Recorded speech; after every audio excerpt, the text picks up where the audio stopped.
Hand वास day हो। It means हामीहरू हात कसरी धुने, कति बेला धुने, कसरी धुने यसको बारेमा आज हामी सिक्छौँ है त। अब हामीहरू खाना खानुभन्दा अघि हैन, खाना खानुभन्दा अघि शौचालय आएपछि फेरिसकेपछि हामीले के गर्नुपर्छ त, हात धुनुपर्छ। तर हामी के गर्छौँ, हात नधुइकन डाइरेक्ट के गर्छौँ त, खाना खान्छौँ। जुन हाम्रो हातहरूबाट के हुन्छ त, जर्म्सहरू हाम्रो पेटभित्र जान्छ, जसले गर्दा विभिन्न किसिमका रोगहरू लाग्ने गर्छ होइन। अब आज हामी ह्यान्ड वास डेमा हामीले विभिन्न किसिमको सामानहरू युज गरेको छौँ, जुन रहेको छ ह्यान्ड वास होइन, त्यस्तै गरेर ग्लिटर, त्यस्तै गरेर टिस्यु पेपर र अलिकति हामी ओइल पनि युज गर्छौँ है त।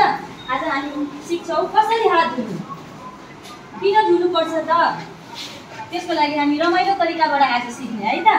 ल सबभन्दा पहिला यसको लागि हामीले सबभन्दा पहिले के गर्ने त, हात भिजाउने। के गर्ने, हात भिजाउने। ल सबभन्दा पहिला हामी के गर्ने, हात भिजाउने। म यहाँनिर 5 जनालाई पनि बोलाउँछु र 5 जना पहिला धुने है त। जाऊ 5 जना जेब आऊ जाऊ। ल तिमीहरूको यो साथी 5 जनाले देखाउँछ है कसरी गर्ने भनेर है त।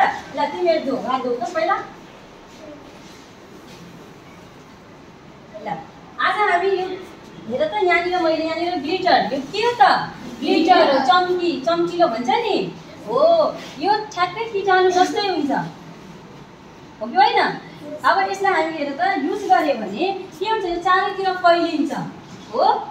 हामीले ग्लिटरलाई युज गऱ्यो भने के हुन्छ त, चारैतिर फैलिन्छ। अब सबभन्दा पहिले यो त यसको अलिकति ओइल लगाऊ, हातमा रब गर्नु।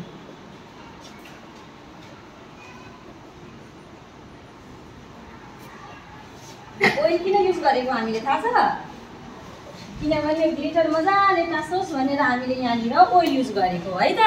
ल अब यसपछि म सबैको ह्यान्ड्समा अलिअलि ग्लिटर दिन्छु, यसलाई मजाले रब गर्नु।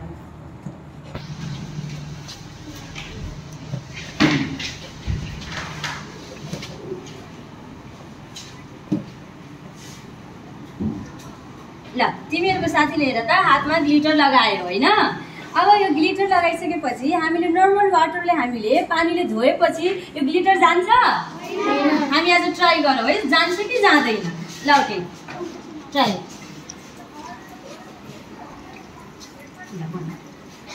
ल सोहेर हात देखाउनु। ल हेर त यहाँनिर छँदैछ, छ कि छैन, हेर त यहाँ ग्लिटर देखिरहेछ। ल अर्को साथीले पनि गरेर देखाउँछ। ल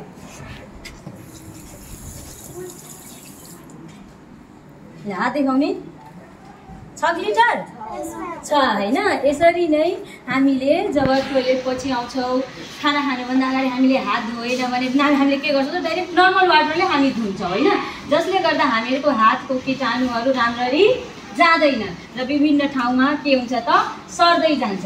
अब उसले यो हातले अब यसरी गरेर गालामा यसरी छोयो भने यो हातको ग्लिटर पनि कहाँ सर्छ त, गालामा छुन्छ। तिमीहरूलाई यसरी टच गर्यो भने त्यहाँ पनि सर्छ हो कि होइन। अब यसलाई कसरी सफा गर्ने त, त्यसको लागि 7वटा स्टेप छ। कतिवटा, कतिवटा, यहाँ पनि हेर त, यहाँनिर छ कि छैन। ल 7वटा स्टेप छ। अब त्यसको लागि सबभन्दा पहिले के गर्ने त, ह्यान्ड वास लिने। ल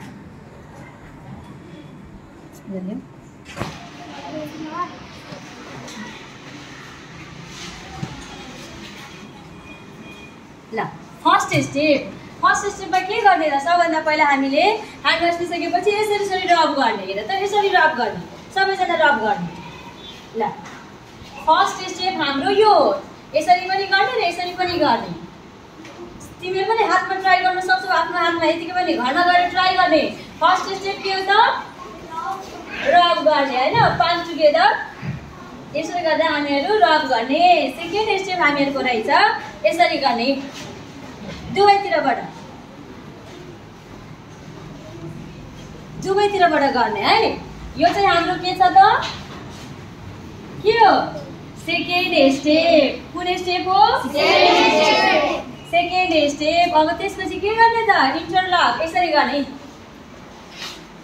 औला औला भित्र चारैतिर पुग्नु पर्यो नि होइन, यसरी गर्ने। यो कुन स्टेप हो, थर्ड स्टेप। यो कुन स्टेप हो? Third step. त्यसपछि हामीहरू यसरी गर्ने, यसरी गर्ने, यसरी नङ, यो नङ छ यसलाई लिएर यसरी यसरी गर्ने, यसरी मोड्ने, जसले गर्दा हाम्रो नङको तल भएको फोहोरहरू पनि सबै सफा हुन्छ।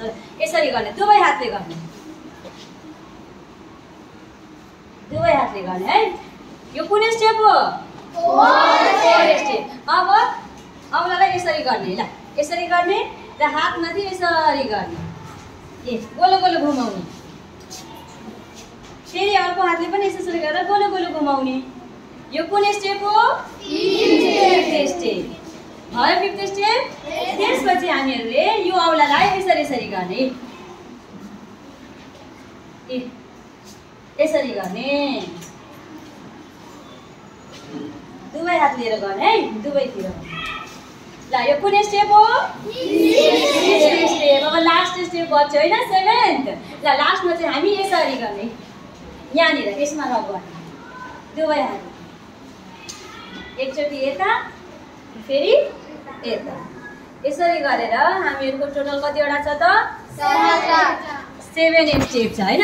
ल अब हेर त, तिमीहरूको साथीले ग्लिटर युज गरेको थियो, नर्मल वाटरले युज गर्दा ग्लिटर हराएको थियो त? हराएको थिएन। बट अब हेर त, यहाँनिर साबुन पानीले मजाले मिची मिची धोएपछि अब यहाँ छ त? ग्लिटर छ?